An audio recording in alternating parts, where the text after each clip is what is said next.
بسم اللہ الرحمن الرحیم۔ السلام علیکم ورحمۃ اللہ وبرکاتہ۔ انجینئر محمد علی مرزا صاحب کا مناظرہ کرنا کیوں ضروری؟ انجینئر صاحب کا مناظرہ کرنا اس لیے ضروری ہے کہ وہ عرصہ دراز سے سوشل میڈیا کے اوپر مختلف فرقوں اور مسالک کے علماء کو مناظرے کا چیلنج دیتے رہتے ہیں، اور وہ یہ کہتے ہیں کہ تمہاری یہ ہمت نہیں ہے کہ تم میرے سامنے آ سکو، تم آؤ گے تو میں تمہاری منجی ٹھوک دوں گا، تمہارا قیمہ بنا دوں گا۔ اس طرح کی گفتگو میں وہ جوابات دیتے ہیں، اور اسے پھر وہ علمی گفتگو کا نام بھی دیتے ہیں۔ انجینئر مرزا صاحب نے ایک عرصہ پہلے مفتی طارق مسعود صاحب کو سوشل میڈیا پر نشانہ بنائے رکھا، یہاں سے ویڈیو بن رہی ہے، وہاں سے ویڈیو بن رہی ہے، بات یہ ہوتی رہی کہ آفیشیل چینل کے اوپر آؤ، مفتی طارق مسعود صاحب وہ یہاں سے جواب دیتے، انجینئر صاحب ادھر سے ریپلائی کرتے، اس طرح یہ ویوز کا کھیل جاری رہا۔ لیکن مفتی طارق مسعود صاحب پھر جہلم بھی چلے گئے۔ اس پر میں نے اس وقت میں ایک رائے دی تھی، لیکن میں یہ سمجھتا ہوں کہ میری رائے وہاں پہ مفتی طارق مسعود صاحب کے بارے میں پختہ نہیں تھی۔ مفتی طارق مسعود صاحب کو یہ کریڈٹ جاتا ہے کہ یہ جہلم چلے گا، لیکن انجینئر مرزا صاحب کو یہ توفیق نہیں ہوئی کہ وہ ان سے ملاقات کرتے اور ایک مہمان کی طرح ان سے مل ہی لیتے۔ لیکن خیر، بہرحال وہ واقعہ ختم ہو گیا، دونوں کی ایک دوسرے کے ساتھ صلح ہو گئی، اور اب وہ کوئی مناظرے کا نام ہی نہیں لیتا ہے۔ اس کے بعد انہوں نے شیعوں کو چیلنج دیا، دیگر مسالک کے علماء کو چیلنج دیا، شیعہ عالم دین جناب علامہ حسن اللہ یاری صاحب، ان کو مناظرے کا چیلنج دیا، وہ مجھ سے امامت پہ بات کرے، مسئلہ امامت۔ لیکن جب انہوں نے قبول کیا تو پھر یہ اپنی بات سے مکر گئے اور یہ کہنے لگے کہ جی ان پر تو شیعہ کا اتفاق نہیں۔ تو یہ کہتے ہیں کہ تمہارے بڑے وہ آئے یا وہ کسی کو لکھ کے دے۔ اس میں ایک جگہ پر میں یہ ان سے اتفاق کرتا بھی ہوں کہ ہر بندے کے ساتھ تو مناظرہ ہو نہیں سکتی۔ جیسے مثلاً آپ کو کوئی کہے، کوئی مسجد کا امام کہے، کوئی مولوی کہے، کوئی مفتی کہے کہ تم مجھ سے مناظرہ کرو، تو اب آپ کس کو ٹائم دیں؟ اس لیے ضروری ہے کہ ایک مسلک کی نمائندگی کرنے والے فرد کو اس کے ساتھ مناظرہ کیا جائے، یہی ایک طریقہ ہونا چاہیے، اور سب مل کر کسی کو بھیج دیں یا کوئی ایک اپنا ایک ڈیبیٹر متعین کر لیں اور پھر اس کے ساتھ ڈیبیٹ کی۔ لیکن انجینئر صاحب، یہ تو تب بات ہے کہ جب وہ آپ سے کہیں کہ ہم سے مناظرہ کر لیں، یہ تو تب آپ کی اس بات کو مانا جا سکتا ہے کہ انہوں نے آپ کو چیلنج دیا ہو، آپ ان سے یہ کہہ سکتے ہیں کہ بھائی اپنا کوئی بڑا ہمارے پاس لے آؤ یا اپنے بڑے سے لکھوا کے لے آؤ۔ لیکن یہاں تو میں ان لوگوں کی بات کر رہا ہوں کہ جن کو آپ چیلنج دیتے ہو کہ میرے سامنے مناظرہ کرو اور میں مناظرہ کرنا چاہتا ہوں، تم سامنے آؤ، تمہاری منجی ٹھوکتا ہوں۔ انجینئر صاحب، اب آپ کے لیے ان لوگوں کے ساتھ مناظرہ کرنا ضروری ہے، نہیں کریں گے تو یہ آپ کی علمی شکست ہے، خیانت ہے، بددیانتی ہے، اور پھر میں اس کو یہ قرار دوں گا کہ آپ ویوز کے لیے سب کچھ کرتے ہیں کہ علماء کو پہلے چیلنج دیتے ہیں، پھر خود پیچھے ہٹ جاتے ہیں، چھپ جاتے ہیں، رائے فرار اختیار کرتے ہیں۔ بہت نازیبہ طریقہ کا۔ لیاری صاحب کے ساتھ بھی آپ نے یہی کیا، ان کے سامنے نہیں ہوئے، اور لیاری صاحب ان کی جہاں تک میں نے گفتگو دیکھی ہے، ان کا ان اختلافی مسائل کے اوپر ایک اچھا مطالعہ ہے، اور آپ کے پاس اچھا ٹائم تھا کہ آپ شیعوں کو ایکسپوز کرتے، اور آپ ویسے بھی ان کو مشرک کہتے ہیں تو جاتے اور ثابت کرتے آپ، لیکن بہرحال آپ پیچھے ہٹ گئے، یہ موقع آپ نے گنوا دیا۔ پھر اس کے بعد آپ نے اپنے ایک شاگرد کو اپنی اکیڈمی کے اندر بلا کر حدیث خلیفتین کے اوپر جس طرح اس کے ساتھ آپ نے گفتگو کی، اور وہاں پر علمی خیانتیں آپ نے کی کہ اس میں فلاں راوی یہ ہے، مدلس ہے، وغیرہ وغیرہ، آپ نے یہ بات کی، اور اپنے اصولوں سے آپ پیچھے ہٹ گئے۔ اس میں آپ نے اس سے اقرار لیا کہ یا علی کہنا شرک ہے، یا علی کہنا شرک ہے، یا حسین کہنا شرک ہے۔ آپ مسلمانوں کی اکثریت کو مشرک کہتے ہیں، آپ دیوبندیوں کو مشرک کہتے ہیں، بریلویوں کو مشرک کہتے ہیں، شیعوں کو مشرک کہتے ہیں، ساتھ میں آپ یہ اصطلاح استعمال کرتے ہیں کلمہ گو مشرک۔ انجینئر صاحب، میرے بھائی، یہ کلمہ گو مشرک نام کی کوئی چیز نہیں ہے۔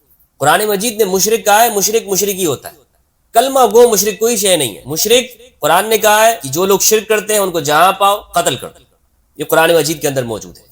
مشرکین کے حوالے سے سخت احکام بیان کیے، اگرچہ یہ جہاں پاؤ قتل کر دو، یہ اس کی اپنی جگہ ہے، یعنی یہ نہیں ہے کہ پرامن مشرک جو امن کے ساتھ رہتا ہے اس کو بھی قتل کرنا ہے۔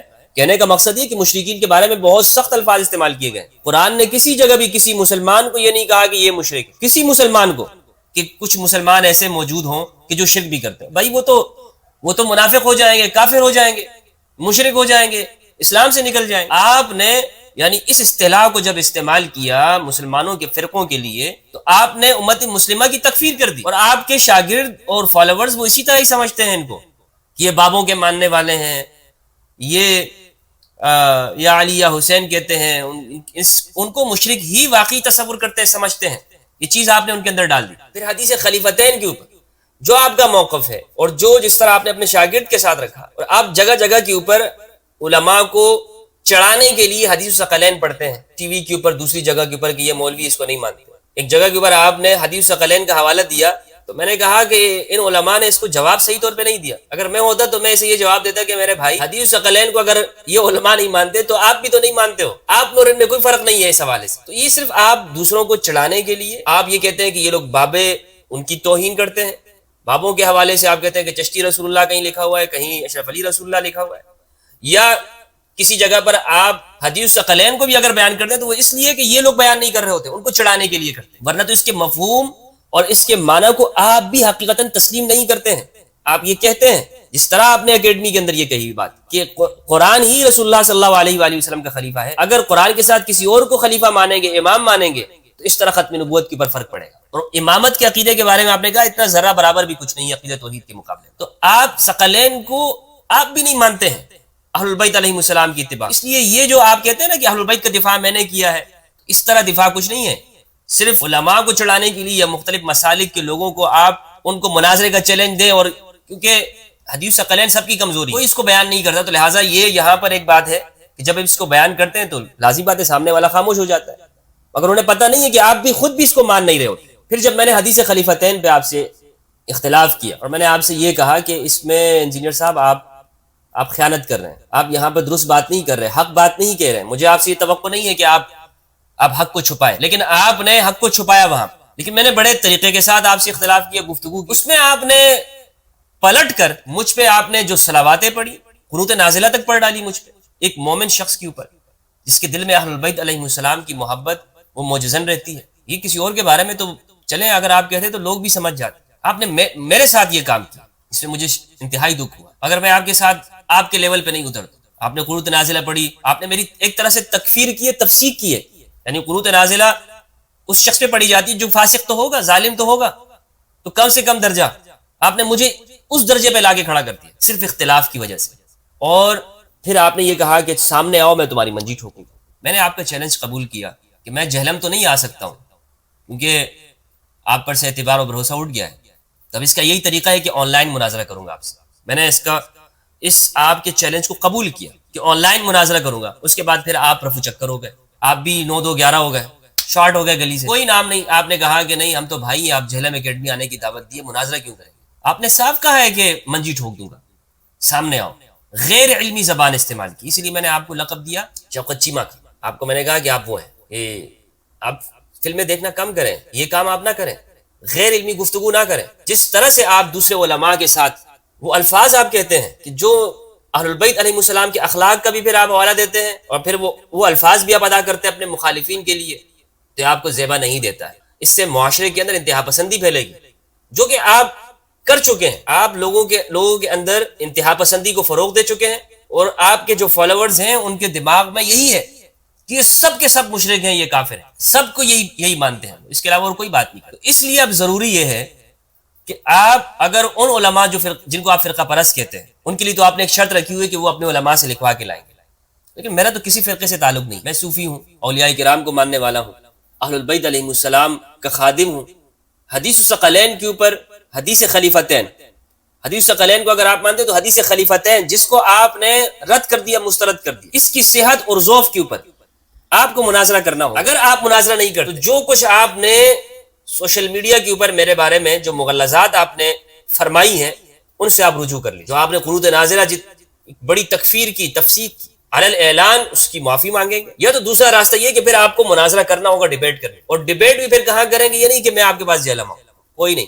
آنا ہوگا تو آپ یا کراچی آئیں یا پھر آپ آن لائن مجھ سے. آن لائن تو کوئی دور نہیں ہے نا, آپ وہاں بیٹھے کیمرے پر, میں آپ جو ٹی وی کے انٹرویو دیتے رہتے ہیں آن لائن ہی دیتے ہیں نا, تو مجھ سے بھی آپ آن لائن گفتگو کر لیں.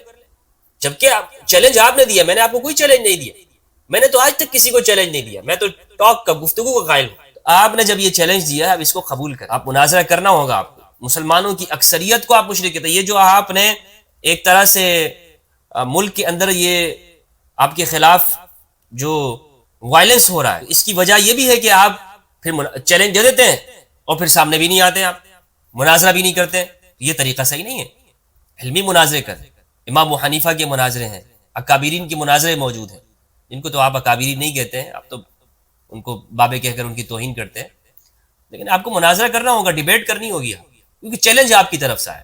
جو پیر افضل قادری صاحب نے جو آپ کے حوالے سے کہا ہے, اس میں نے جو گفتگو کی اس میں مجھ سے کچھ باتیں رہ گئی. اس کے دو حصے تھے. ایک تو یہ کہ انہوں نے کہا کہ کوئی شخص اگر ایسا کر دیتا ہے اس کے تو میں مخالف، بالکل مخالف ہوں، کسی طرح سے بھی اس کی حمایت نہیں کی جا سکتی اور یہ اسلام کے بھی خلاف ہے. لیکن جو آپ کی گفتگو ہے انبیاء کرام کے حوالے سے، جو توحید کے اوپر آپ نے بیان کیا ہے کہ توحید کا مطلب یہی ہے کہ جب بھی توحید بیان ہوگی تو آٹومیٹکلی انبیاء کرام کی گستاخی ہوگی، اور انبیاء کرام وہ کسی شے کے مالک نہیں ہیں. اور پھر آگے آپ نے جو مثال بیان کی ہے وہ پیشاب والی، اس کو میں نہیں بیان کر سکتا. میں آپ جیسا توہین کرنے والا، آپ جیسا جرأت مند انسان نہیں ہوں میں. انبیاء کے معاملے میں تو کم از کم نہیں، ہرگز نہیں. ادب انبیاء کرام کی بارگاہ میں، اولیاء کی بارگاہ میں، اہل البیت علیہم السلام کی بارگاہ میں. یہ انجینئر صاحب علم کے ساتھ ساتھ ادب بہت ضروری ہے. آپ نے اس توحید کی مثال بیان کرتے ہوئے توحید کے اندر جو یہ کہا کہ پھر اس کی وضاحت بھی آپ نے دی ہے قرآن مجید سے، جسٹیفیکیشن آپ نے. اور میں اس بارے میں بلکہ کوئی مسلمان، کوئی فرقے کا مسلمان بھی، شیعہ سنی، کوئی آپ سے اختلاف نہیں کرے گا کہ قرآن مجید میں جو اللہ سبحانہ و تعالیٰ نے اپنی ذات، اپنی قدرت کا بیان کیا اور اپنے سوا کی محتاجی کو بیان کیا، اس میں کوئی اختلاف نہیں ہے کہ انبیاء کرام وہ بھی اللہ سبحانہ و تعالیٰ کے سامنے محتاج ہیں. اور جو آپ نے آیات پڑھی یہ برحق ہیں، لیکن اس کے آگے پھر جو آپ نے تشریح کی ہے یہ کسی طرح سے درست نہیں ہے. مثلا آپ نے جو پیشاب والی جو مثال بیان کی، اور پھر اس کے بعد جو آپ نے 1 گھنٹے کا لیکچر دیا ہے جس میں آپ نے یہ کہا کہ وہ ٹوائلٹ کی بھی پھر آپ نے ٹوائلٹ جانے کے بھی محتاج. تو ہر آپ کو ایک ایک چیز کا بیان کرنے کی ضرورت نہیں تھی. اللہ سبحانہ و تعالیٰ نے یہ مثالیں نہیں دی انبیاء کرام کی محتاج. حضرت عیسیٰ علیہ السلام کی موت کے حوالے سے بیان کیا، ان کی والدہ کے حوالے سے بیان کیا، وہ اللہ سبحانہ و تعالیٰ نے بیان کیا ہے. لیکن اللہ سبحانہ و تعالیٰ نے بھی اس توحید کے اندر یہ آپ والی مثالیں تو بیان نہیں کی ہیں. یعنی مطلب یہ ہوا کہ جن مثالوں کو اللہ سبحانہ و تعالیٰ بیان نہیں کرے، اگر توحید کے لیے مثالیں ضروری ہوتی تو اللہ اس کو بھی بیان کر دیتا. لیکن اللہ نے بیان نہیں کی. انبیاء کرام کے مقام کو اللہ سبحانہ و تعالیٰ نے ان کی فضیلت کو برقرار رکھا.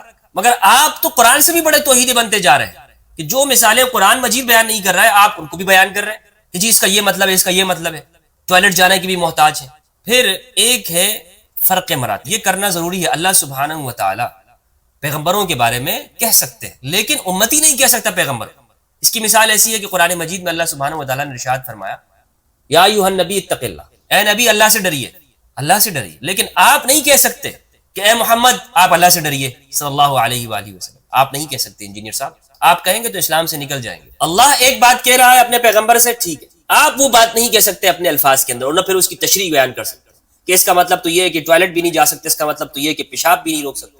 الیاذ باللہ. اللہ سبحانہ و تعالیٰ نے یہ مثالیں بیان نہیں کی اور آپ بڑے توحیدی بنتے جا رہے ہیں. قرآن سے بھی بڑی توحید ہو گئی. آپ اگر یہ توحید کی مثالیں فٹ بیٹھتی ہیں قرآن کی آیات کے اندر، اگر فٹ بیٹھنا ہوتا اللہ سبحانہ و تعالیٰ ان کو بیان کر دیتا، مگر پروردگار نے بیان نہیں. تو یہاں پر میں سمجھتا ہوں یہ کلمات اور یہ انداز واقعتاً بارگاہ رسالت کے اندر اہانت ہے، اس میں کوئی شک و شبہ نہیں. اس لیے اگر آپ یہ کہتے ہیں کہ اہانت نہیں ہے تو آپ پھر بریلوی علماء کے ساتھ یا علماء مسلمین کے ساتھ آپ کو ڈیبیٹ کرنی چاہیے، آپ کو اپنا مدعا ثابت کرنا چاہیے. آپ ایک خانے میں اپنے آپ کو بند کر کے اور یہ کہے کہ نہیں میں کس سے بات نہیں کروں گا، لکھوا کے لاؤ فلاں سے، یہ علمی طریقہ نہیں. یہاں پر آپ کو بات کرنا ہو جس سے بھی آپ چاہیں، آپ کو اس موضوع کے اوپر وہ آپ کو ان سے مناظرہ کرنا. میں نے آپ کو بتا دیا یہ آپ کے لیے اس لیے ضروری ہے، آپ ہی چیلنج دیتے ہیں دوسروں کو اور پھر آپ پیچھے ہٹ جائیں. لہٰذا اس حوالے سے میں منتظر ہوں آپ کا. کچھ دوست احباب مجھ سے یہ کہتے ہیں کہ انجینئر صاحب کو بخش دیں، چھوڑیں. میں ان سے یہ کہنا چاہوں گا کہ میری ان سے کوئی ذاتی عناد نہیں ہے، میں ان کا احترام کرتا تھا.